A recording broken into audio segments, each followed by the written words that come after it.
This is He Knows His Sport, bringing you that heat and that fire. What's a few more minutes, man? Right before I get down to my first meal of the day, because I only eat twice, by the way. I'm gonna go ahead and make this Lakers video because I have to do that, man.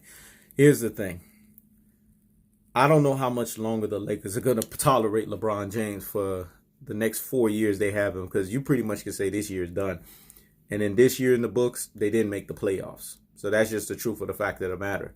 The question is, he's an aging superstar. He's only going to get older. That means he's going to be losing more steps. You know what I'm saying? So the question is, when do we pull the plug? When do we get rid of him? And I know folks that like me when it comes to boxing and all that stuff, they're like, man, why you keep coming after LeBron James? I'm just giving you guys the truth, man. I'm a truth teller, man. I come with cold-hearted, unadulterated, and cutthroat truths. Everything that I say is not going to be something that people are going to like. The truth hurts, man. I keep telling people that it hurts. But guess what the truth does? It sets you free. I'm going to say that again. Guess what the truth does? It sets you free. So I'm setting you guys free from the shit show, from the nonsense, from the toxic as fuck environment, man. I'm setting you guys free from that bullshit. It's a bullshit. And you guys need to clean your minds. I told you, you guys have been brain full of mush and brainwashed by the LBJ Riders media, aka media zealots. They have been pumping this narrative over and over the years, and have brainwashed you, brain full of mush you, man, and have hence thereby turned you into dodo heads, man. Because I told you guys about the brain, the cognitive functioning of the brain and how it works. You know, I work in the mental health field, so I understand the magnitudes of this stuff, man. I'm trying to help you guys, man. Y'all need to pick up a DSM-5 book or something like that. You'll understand what I'm talking about.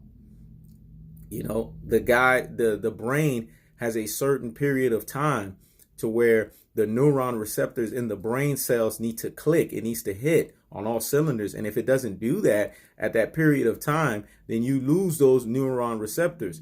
The media zealots and the LBJ Riders media understand this as much as I do, probably better, if not more. And that's why they're able to turn you guys into dodo heads. They've pumped this narrative. They understand the art of reciprocation. If I say something over and over and over and over and over again, you will believe it.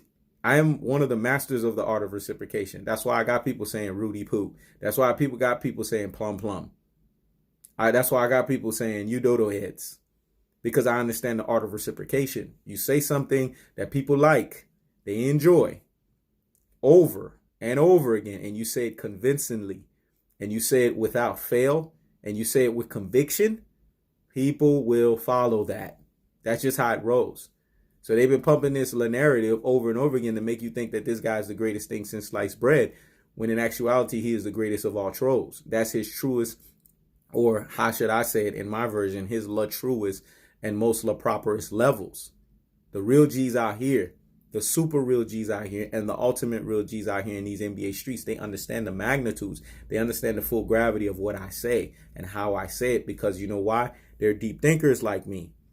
They can reason effectively and critically. Their neuron receptors in their brain cells are clicking. Only people that are LBJ apologists and LBJ stands get offended by what I say. So why are we going to sit here and denigrate Jeanie Buss? Jeanie Buss is not a white bitch.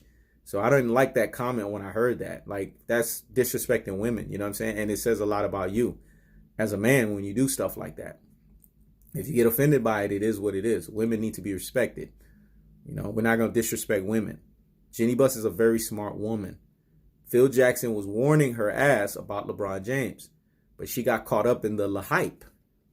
Now she's understanding the mistake that she made, and she's second guessing herself. Remember, she has Phil Jackson in her brain. Phil Jackson is her significant other. They are together.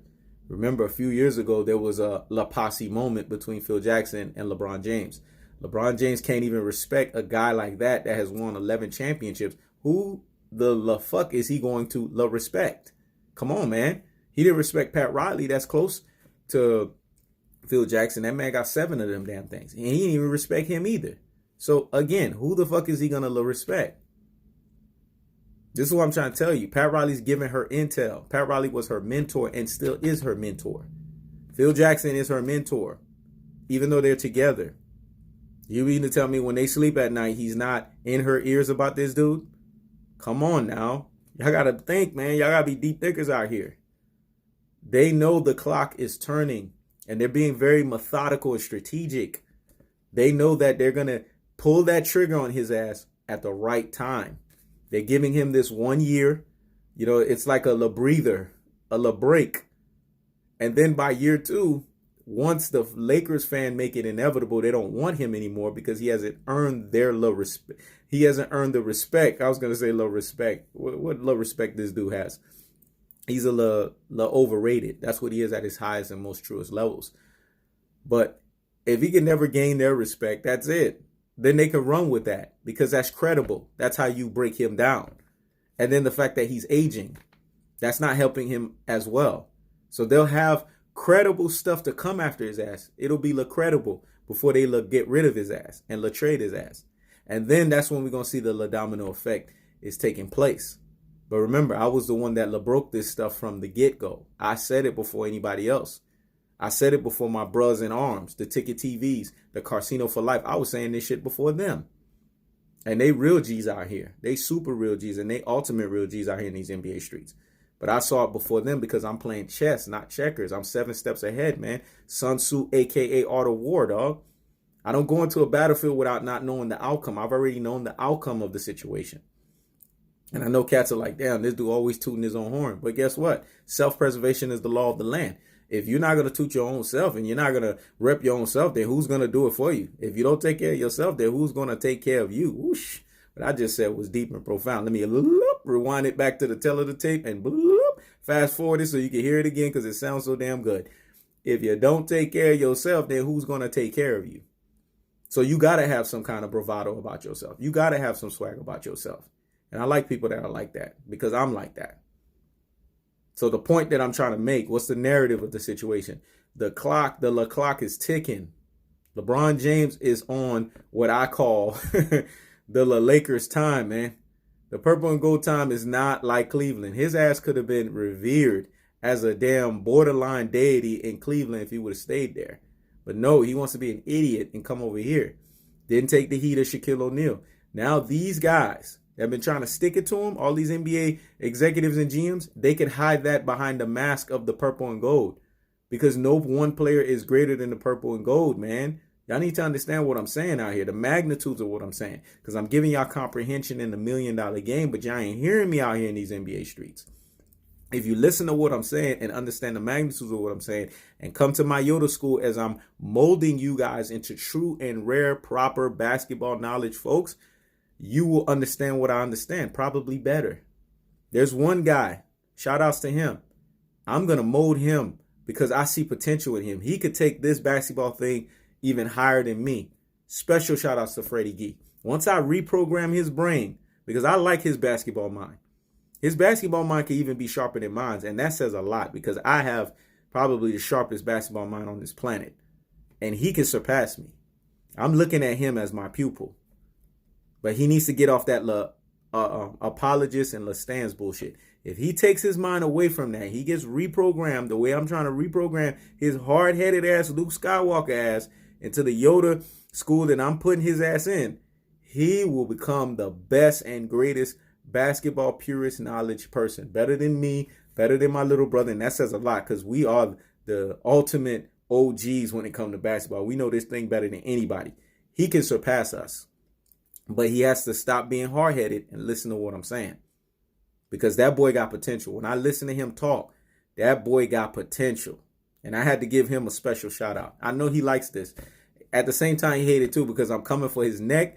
But that's what I do. I keep the foot on the what? On the necks. I keep the foot on the what? On the necks of these LBJ apologists and LBJ stands. But at the same time, I'm rendering that truth. It's hurting, but it's setting his ass free. And if he listens to me, this boy will become the baddest guy on YouTube. I have high hopes for him.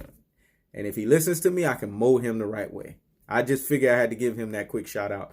Listen to me, Freddie Gee. You got a big future ahead of you, bro. I see that potential in you, but you got to listen to me and get off that LeBron James bullshit. You do that, sky's the limits for you, brother. Letitia Hutt, shout outs to you. That's my little sis right there. Anybody come after her, I'm coming for your neck. Yuseki Knight, that's my bruh in arms. Anybody come for him, I'm coming for your neck. D. Jefferson, we don't always agree, but that's my bruh at arms. He's my super real G out here in these NBA and boxing streets. Anybody come after him, I'm coming for that neck. I don't play out here. Joseph Bailey, I'm coming for that neck. That's my super real G out here in these NBA streets. I don't play. You know what I'm saying? And I'm going to start shouting out some more other folks. You know what I'm saying? Flashy financier. I haven't heard that dude in a while, man, but that's a super real G out here in these NBA streets. That's one thing with me. I'm always shouting out my people, man, because I give y'all support. Y'all show me support, so I show y'all support, man. But that's the real. That's what's about to go down. LeBron James is an aging superstar, and the clock is ticking on his ass. And the Lakers ain't stupid. They see the signs. And they about to get rid of his ass. So he better tighten up, humble his damn self, and put some blood, sweat, and tears, and just change up his whole shit. Because if he doesn't, they're going to ship his ass out of there. This is He Knows His Sport. Checking out.